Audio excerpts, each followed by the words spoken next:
कथा क्षितिज में आपका स्वागत है, जहां हम आज आपको ले चलेंगे समय के अथाह सागर में उस रहस्यमयी नृत्य की ओर जिसने ब्रह्मांड की रचना की, भगवान विष्णु का नटराज रूप।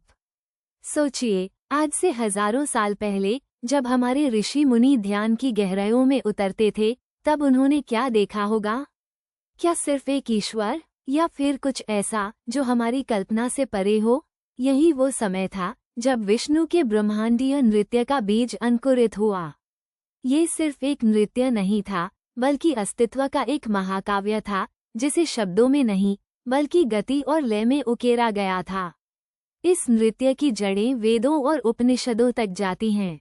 वहाँ आपको प्रत्यक्ष रूप से नटराज शब्द नहीं मिलेगा, लेकिन सृष्टि के आदिम स्रोत, उस आदिम ऊर्जा का वर्णन जरूर मिलेगा जो हर कण में स्पंदित है।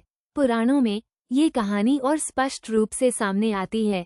कहा जाता है कि जब सृष्टि का आरंभ हुआ तो एक विराट शून्य था। इसी शून्य में भगवान विष्णु ने अपने पाताल लोक में, अपने निज धाम में अपने दिव्य स्वरूप को प्रकट किया। यह नृत्य, जिसे हम तांडव भी कहते हैं, केवल विनाश का नहीं बल्कि सृजन का भी प्रतीक है।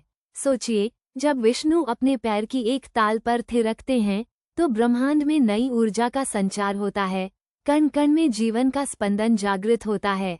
ग्रहों का घूमना, तारों का बनना, सब कुछ उस लयबद्ध गति का हिस्सा है। यह वह कला है जो ब्रह्मांड के हर नियम को साधती है, और इसका प्रतीकवाद ये भी कमाल का है। विष्णु के इस नृत्य में उनके चार हाथ अलग अलग अर्थ रखते हैं।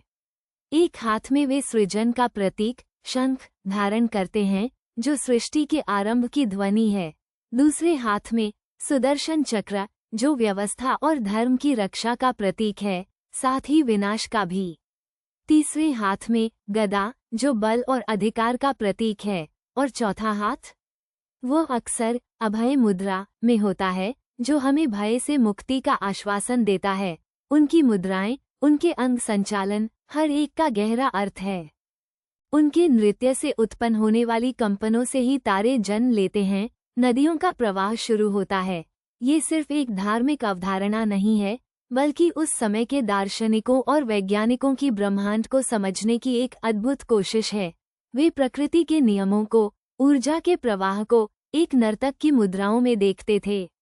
यह नृत्य, जो ब्रह्मांडीय ऊर्जा का चरम रूप है, केवल मंदिरों की मूर्तियों में ही नहीं बल्कि आज भी हमारे आसपास मौजूद है। जब सूरज उगता है, जब लहरें तट से टकराती हैं, जब फूल खिलते हैं, ये सब उस आदिम नृत्य की ही अभिव्यक्तियां हैं। यह एक निरंतर चलने वाली प्रक्रिया है, एक ऐसा नृत्य जो कभी थमता नहीं। इस तरह भगवान विष्णु का ब्रह्मांडीय नृत्य सृष्टि के रहस्यों को सुझाने का एक प्राचीन और गहरा द्वार खोलता है। ये हमें सिखाता है कि कैसे हर चीज एक लय में बंधी है, कैसे सृजन और विनाश एक ही सिक्के के दो पहलू हैं। यह एक ऐसी कहानी है जो हमें ब्रह्मांड के विशाल कैनवास पर हमारी छोटी सी भूमिका को समझने में मदद करती है।